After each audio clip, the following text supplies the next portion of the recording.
Hello and welcome back to the Locked Lobby podcast. I am your host, as I always am, Aaron, second of Locked.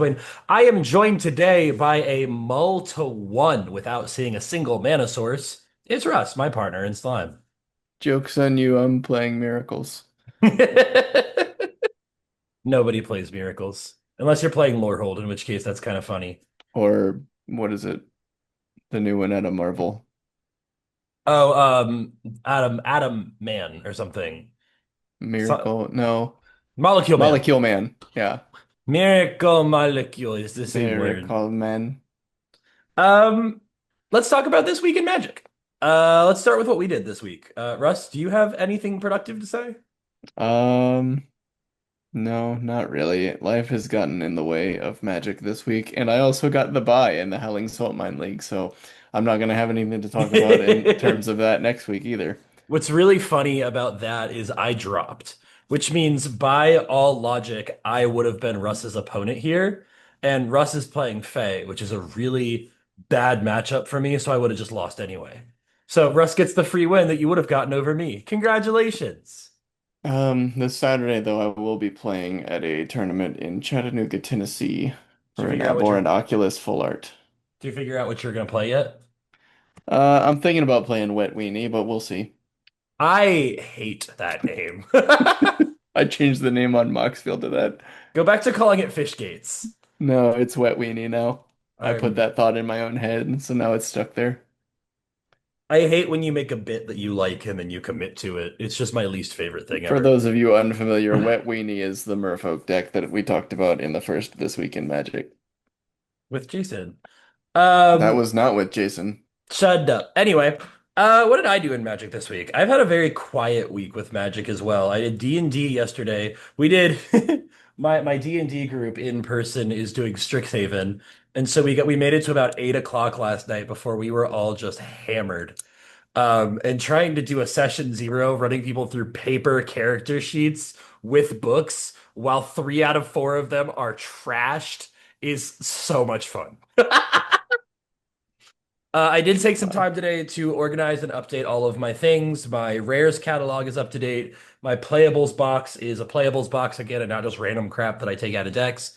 So I'm kind of up to date on my things, but I didn't play a lot of Magic. I am considering going up to Mavericks tomorrow for the first time since I moved. I have a box of trade fodder here because I'm poor. So I figured I might go up there, get some games in, and maybe get some cash out of it. Maybe that'd be nice.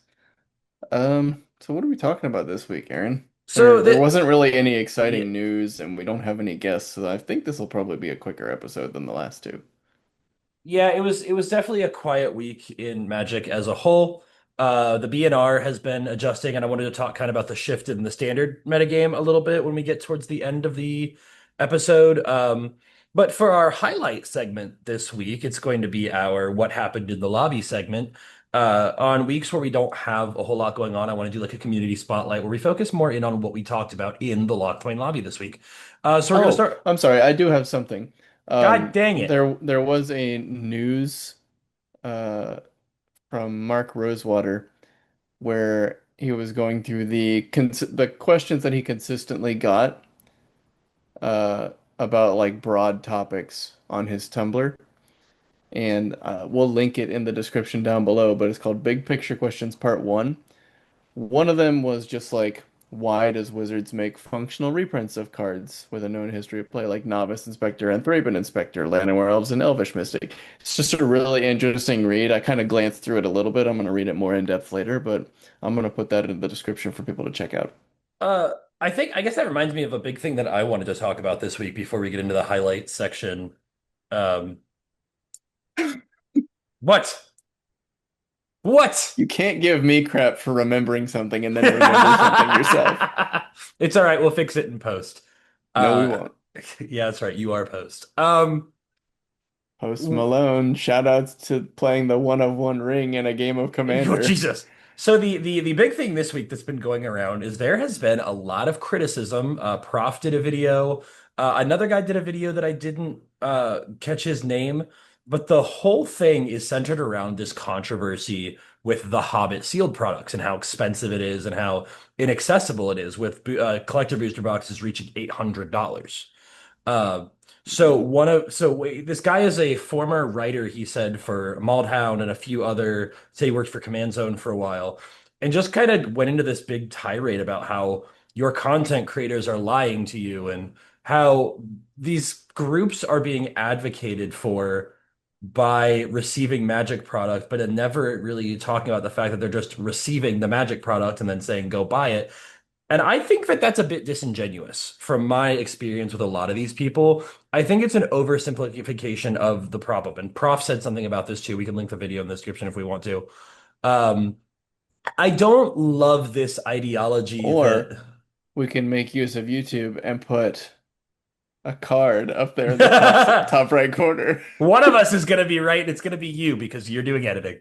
Um, I mean, It's but the gonna be whole right there. there. The whole, but the whole point of it that they were getting down to is the fact that content creators are lying to you and that they're not making money doing this, that they're mostly broke and a lot of them are running themselves into the ground to go to Magic Cons and stuff. And I'm like, I didn't think that was like a secret.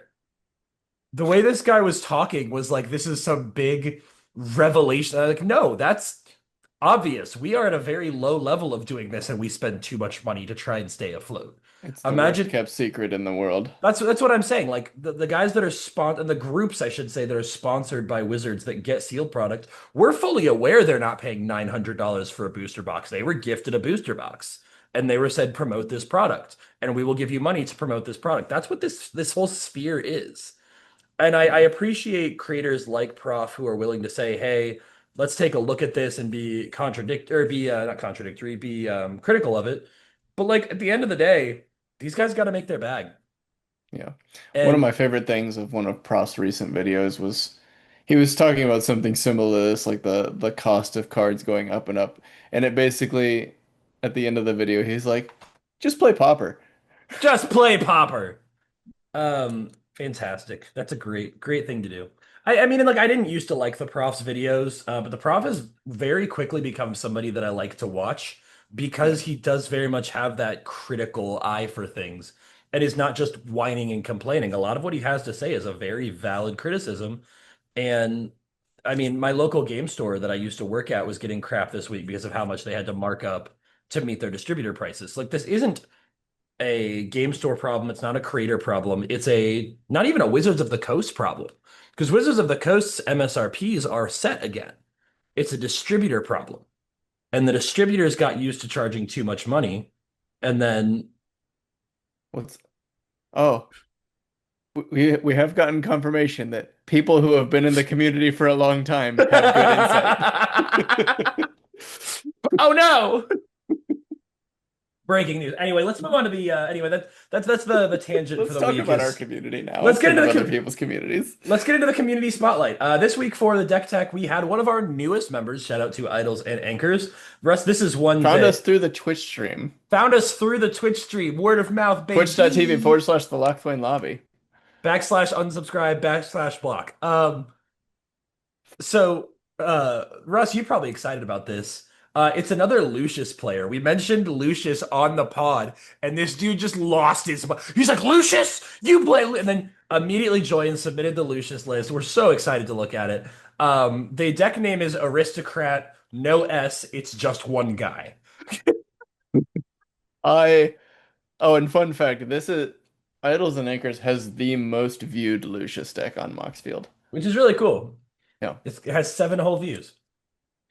Yeah, we were talking about it a little bit and his deck is a little more updated than mine. I haven't uh updated it since Edge of Eternity, maybe. Well, you should probably start finishing then. Ignoring what you're saying, but he has a lot of interesting tech in here that I either have tried and didn't like or haven't thought about, like Dimir Houseguard. That's just such a sick card. Yeah. It searches Pandemonium, it searches Yawgmoth in his build, their build. I'm not gonna make assumptions. It searches um what was it? There was another one that it searches. Mortuary, Shout out which he Mortuary. actually asked me about this, and I gave the recommendation to put it back in. Yeah, shout out Um, Mortuary. My favorite thing Sorry, about I this clicked deck, away from it. I need to get it back open. my favorite thing about this deck though is the description in our server. So we have a template that we ask people to use, so it's easy to look at things. The strengths is quote that boy slippery. Pet uh, cards slash uncuttables. No pets here. Lucius is the pet. and I just imagined like an Astartes warrior or something going up to Lucius and going, "Good, Good, yes. you are Uh, good, good, unkillable man." what else does this card search? It searches a lot of useful things, but oh, hang on. Maybe if I sort by mana value and then actually show the mana cost, I can. There we go. Okay, it searches Flare of Malice. That could be useful. Um, Flare on my malice, you know what Pandemonium, I'm saying? Mortuary. It grabs Yawgmoth. It grabs Pitiless. That's the other one. Pitiless Plunderer. That is a huge card to be able to just search out of the deck. Yeah. But yeah, big thanks to Idols and Anchors for submitting that. And thank you for joining us. I've already had a chance to talk to Idols and Anchors a little bit in a VC the other night. Super great dude. Really glad that they decided to join us, and we hope to see more of you hopping in. Hmm. Moving on, Russ, we wanted to talk about the Quebin of the day, like we like to. Where Quebin? No Here Quebin, Quebin. Quebin in server. No, Um, where Quebin? Here Quebin. so I wanted to, you said you had one from today that you were really excited to talk about. So I wanted to hand that off to you. Today being Wednesday, August 19th, Yes. 2026. Um, so your Quebin from today was what do you classify as a successful game of Magic for you? And I really enjoy when you do like these thought-provoking ones and not like, oh, it's banned and restricted day. What do you think is going to be banned and or restricted? It's my get out of jail free card once a month is the what's getting banned today? And I don't have to think about it. It's a good Monday. And the the typical answer was like if it's competitive, then if I won, and if it wasn't, then did I do the thing? But I want to highlight in particular Brunk's answer from Yeah. today. He said, "Was it fun? That's pretty much it. My deck doesn't necessarily have to do its thing, but if someone else had some cool moments, that's still fun. Yeah. If the vibes were good, 9 times out of 10, that's enough for me to think of the game as a success. So, luckily, playing pretty much only with my IRL pod or on the HSM Discord, basically every game is going to be successful, at least for Commander. For Hmm. Standard, on Arena where I play, I just want to feel like I had a chance, even if it's, yeah, I shouldn't have kept that hand, that's on me, that's a success. If Yeah. I made a dumb misplay that cost me the game but was otherwise competitive, that's a success. If I grind out a game and it's close, win or lose, that's a success. In 1v1, I just want it to feel like my decision points had an impact. Yeah. And I'm We not reading that next part because I don't want us to get demonetized. I like this point a lot as well. One of my favorite things I've always said. Uh, I'll put it on the screen right here above my head. there is nothing more that I love in a game of Magic, and I've talked about this before, and I've said this a lot before, than being like this close to winning, just have someone uppercut me completely out of nowhere to steal the game from me. I love when the game gets taken. And, to Brunk's point, that's the vibes. That's the fun. I say it all the time when we're in a game. I don't really care if I win uh have it. I'll be in a game with Serena or you, and Serena say, I think I can do it. And I say, like, I'm up 150 life. Are you sure? And they're like, yeah. And I'm like, then let's go. Let's do it. Let's see it. And the HSM Discord is a great place for that. Our Discord is a great place for that. The vibes are what's most important. When people say Commander is a social format, to me, it doesn't mean, oh, we're just going to say what we're going to play and that's it. No, it's more that like we're here to have fun and chill and vibe and get a little salty, and that's fine. Russ, what is Yeah. salt? Salt is frustration in the game. What was it the other one where there was one a couple weeks ago where there was just a total non sequitur. You stupid fucks. I don't remember what the line was, but I remember Sam just turning to the two of them and going, "You stupid fucks." It was like a what is blank, and it wasn't salt. It was just something completely It was anyway. like, "What is context?" Like, so it That's was. what yeah. What is context? You stupid. And I was listening to that, and that is the most us coded conversation I have ever heard anyone else have. Oh Uh, man. so the next thing from our lobby I wanted to highlight is something that it was a deck building exercise slash thing I'm actually doing that I did on the 13th. And that is my newest mono black deck that I'm building. It is a bracket one deck that I'm calling the Big Crocodile. surprise. Aaron's building a mono Yay! black deck. Wait, but this one's funny. I'm calling it Crocodile Tank. And the whole point of it is to put a Calaxian in the command zone. For those of you who don't know, Calaxian is a one black black creature that is a 7/3 with flavor text. Um, that's the bit. He is the only creature in the deck. We're going to give him weapons, and he's going to run you over with them. And we spent, I think, a good like 2 hours. Myself, Kat, Serena, Samira, I think you hopped in a couple times, just going through every possible equipment. And then it just absolutely spiraled out of control after someone recommended skateboard, and I said the line has been found and now drawn. But that's the kind You of need to call it crocodile hunted. the crocodile, no, crocodile the hunter or something. No, I no. like crocodile hunted better. Well, we could just call it the Crocodile Hunter and just insinuate that he is the hunter. Crocodile, comma, hunter. We got there, chat. We found the line. We found the line, and it's right there. And then our stream went really well this week too. Yeah. We had a really exciting stream. Russ got to just go away for a while because Croxy submitted a mono black no fun deck, That and was last week, Aaron. was that last week? All the weeks blur together at this point. You can't be saying that. We're a weekly MTG news podcast. Well, sure, but like our stream has nothing to do with that. Very important that we put a space between weekly and MTG, so not to be confused with weekly MTG. Weekly, comma. The comma support. But yeah, I mean, we had a good stream. We had a nice time this week. It's really cool to be back in the swing of things and doing this on a weekly notice.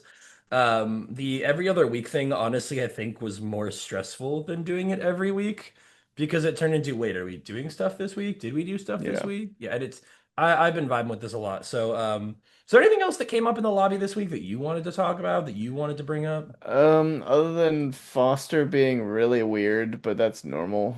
Well, that's why Foster has his own server or own Oh, channel. Arbiter, our dear friend Arbiter has started posting their daily Card of the day, magic yeah. card of the day. Yeah. Uh, And as of yeah. today, the card was Ruxa Patient Professor, which is just a vanilla creature commander. Yesterday was my favorite.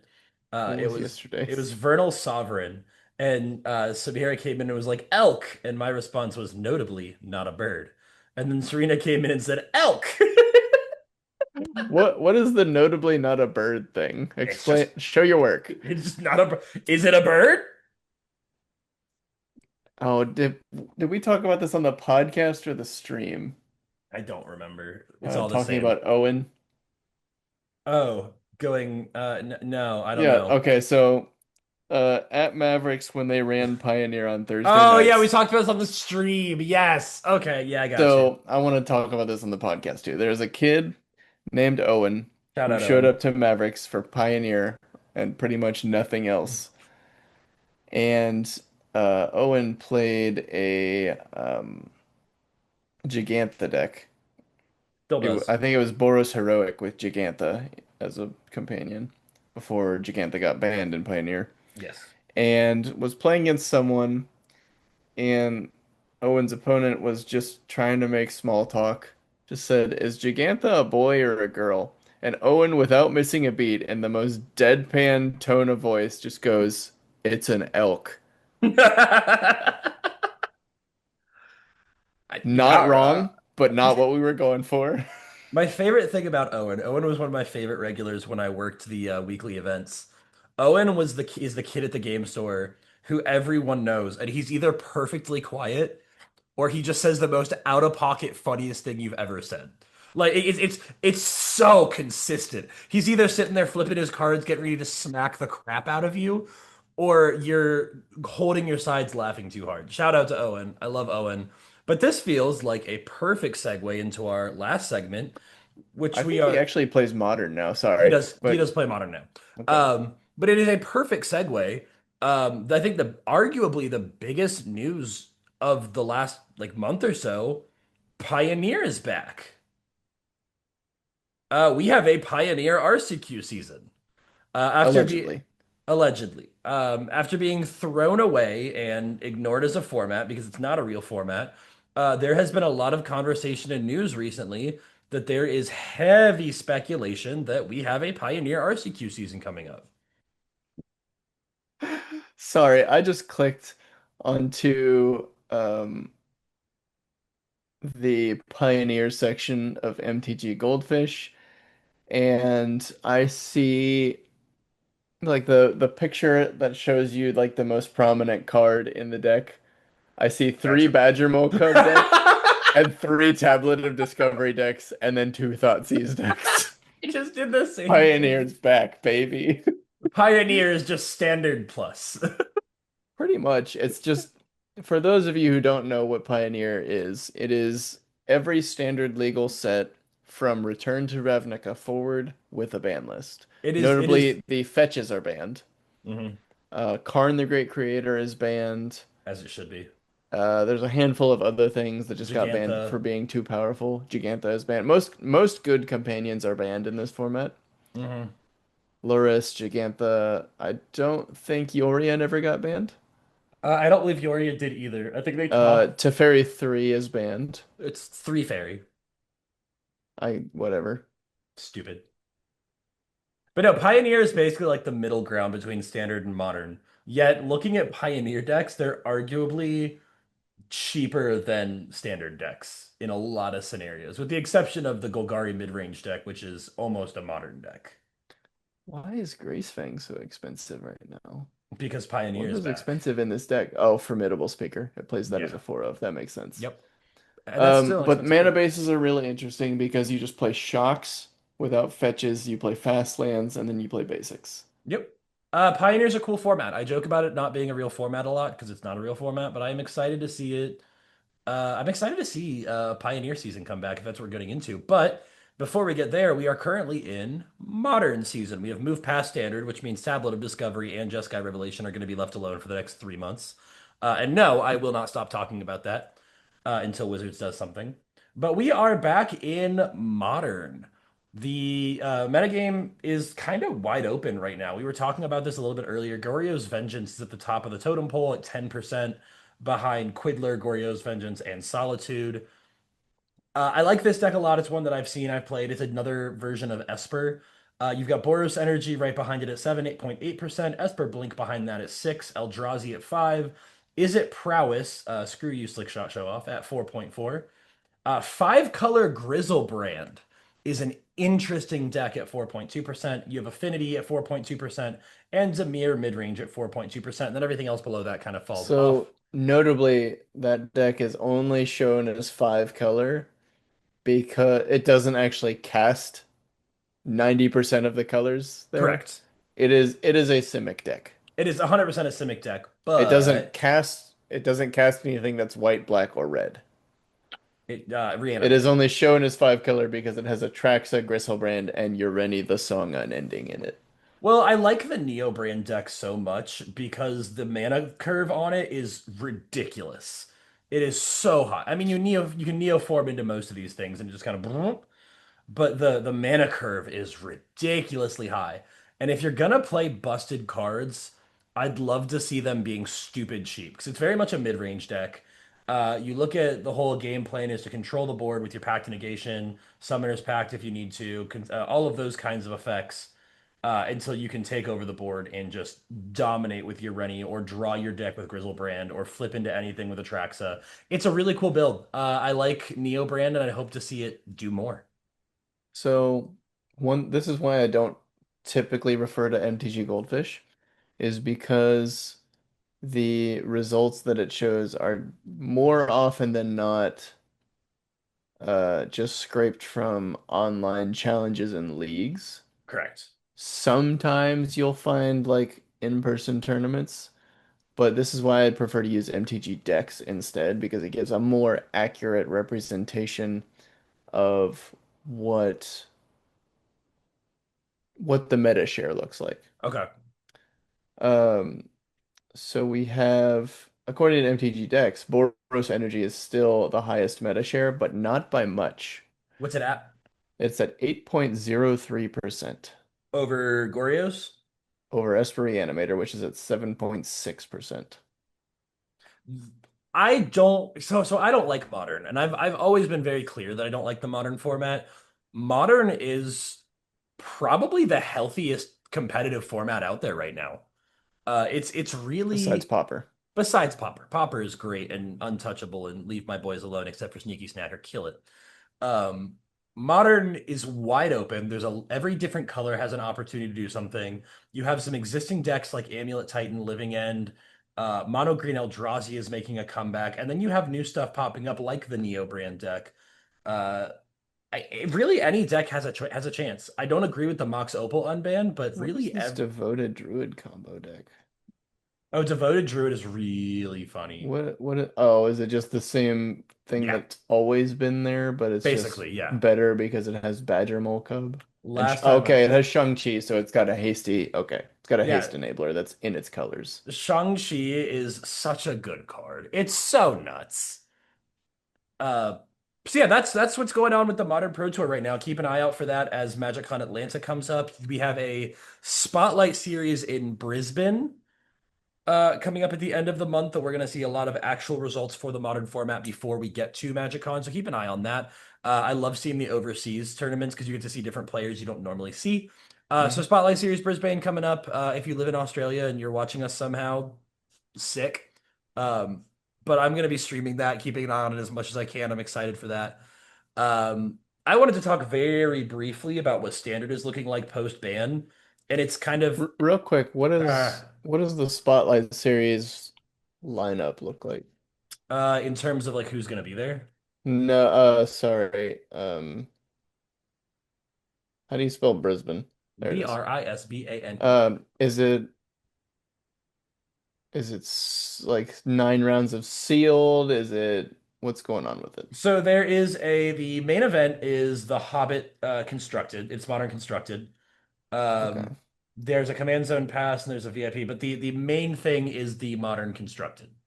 There is a sealed event. There is a couple other things going on, but the modern constructed and the LCQ uh, are the big. LCQ is sealed. That is the big thing. Okay, here's what I was looking for. So it's modern constructed. Day one is 9 rounds of Swiss with closed deck lists. 18 or more match points advance to day two. So I think You have to be 6 wins. 6 wins. Okay. Day two is 6 more rounds of Swiss with open deck lists and then a cut to top eight. That's a, see, this is why I could never That's be a a lot of real. Magic the Gathering. That's why I could never be a real tournament grinder. I get to round four and just hate my life. That's how you were at SCG Con. No, I was having fun at SCG Con because I was doing something new. But like, if I had to, yeah. So anyway, that's what we got going on. I did want to talk very briefly about what standard looks like post bans, and it's exactly what I said it was going to be. There are some interesting decks that are coming back. The Teamer Dragons deck is coming back, which is interesting. It's just kind of burn with landfall that makes dragons. We've been seeing some iterations of tablet control in Rakdos, which I've had fun with.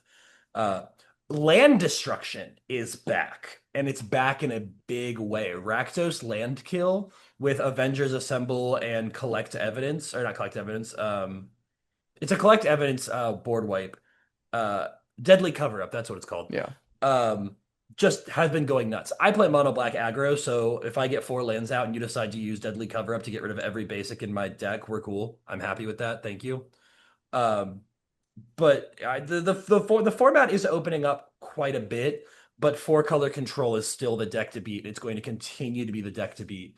And I don't think we're going to see a change at that until uh, it gets banned. However, Dimir Excruciator is still sitting at 14.2% of the meta share. Four color control at 12.5, and Is It Spelementals at 11. Spelementals is the one doing the biggest jump.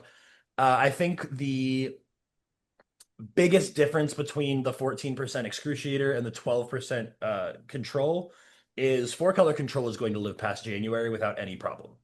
Dimir Excruciator pretty much gets shut all the way down when the next rotation happens. Four color Does control is, Dustborn rotate out? yep. Hmm. Four color control is relying on very little, if anything, from the rotating sets because we have flashback, we have spell snake. I mean, yeah, Oh man, the graveyard hate gets worse after that too because Ghost Vacuum rotates out. Ghost Vacuum is really not seeing a lot of play right now, believe it or not. It's Uh, graveyard hate though, so Strategic Betrayal is the big grave hate card. Uh, Leyline of the Void also rotates out. Void rotates out. So the graveyard is going to get better. I'm excited for that because I run graveyard, a couple graveyard decks. But standard is exactly where I thought it would be, and it's going to stay there. Um, I just think tablet is too good. You have Jeskai control, which is just four color control without black and is worse. Life gain is easy to beat. Monogram green landfall is hanging on without badge Like everything else is fine or rotates. Four color control is untouched by rotation aside from shoot the sheriff, so I'd like to see that go. But that's all we're going to talk about standard because we focused pretty heavily on standard last week.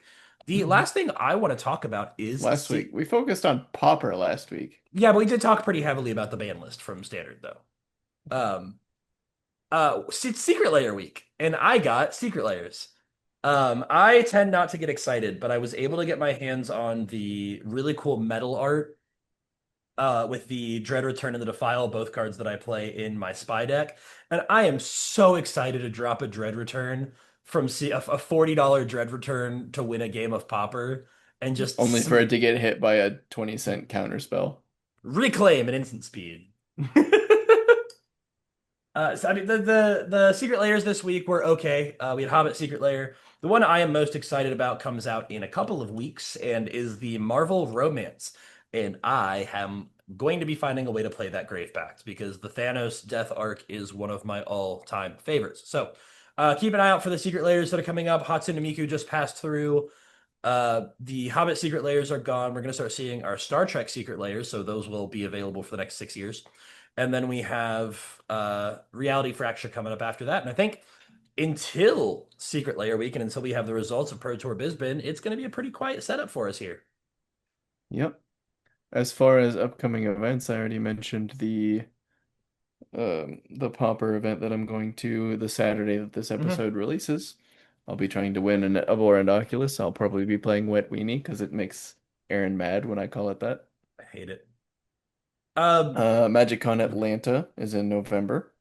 I'll be at that. And if you come find me, you can snag one of these really fun treasure tokens or one of our food tokens that I don't have a printing of yet.